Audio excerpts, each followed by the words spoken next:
Just finished watching the first season of The Curious Case of Natalia Grace. And for those of you who don't know me, hi, my name is Melissa. I'm an adoptee and adoption educator, and I've been asked several times to watch this documentary and add insight. So here are my thoughts after the first season. First things first, I cannot believe that there are people that actually believe that she wasn't a child when she was adopted. Like, look at these pictures.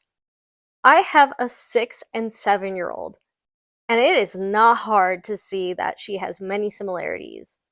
And coming from an adoptee with limited medical history who got their period very early, I was just 10 years old, I can believe that she still could be a child and then have those things happening to her body.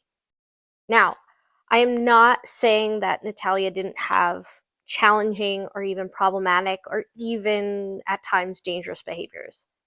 For those of you who are familiar with the child welfare system and struggles that adoptees face, not to mention the trauma that she repeatedly had from being rehomed to several different families, all the atrocious things that the Barnetts admitted to doing.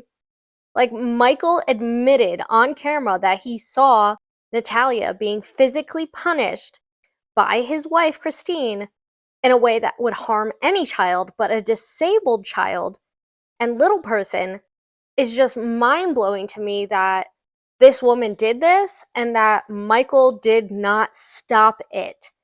Now, he said that he was being abused by his wife. I tend to believe survivors, as a survivor of domestic violence myself.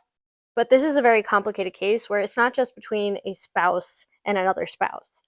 The things described were despicable abuse to a child.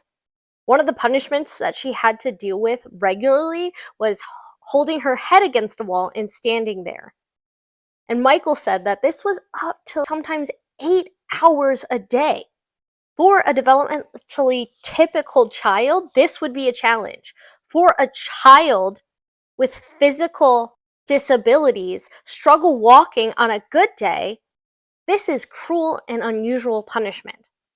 And towards the end of season 1, you can see everything breaking down between the couple and between the children and the father. And that is very telling. This grown man admits to being manipulated and intimidated by his wife.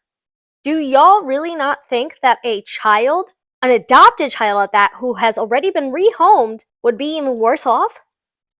Hi, if you're new here, my name is Melissa Richards, and I'm an adoptee and adoption educator, and I create content to help support adoptees and foster youth. And I also help adoptive parents and professionals prioritize ethical, trauma-informed, child-centered practices. So make sure you're following me here on this page and there if you care about child welfare. Thank you so much for listening to this Adoptee's Thoughts, and I hope this helps you get comfortable being uncomfortable with the nuances of adoption.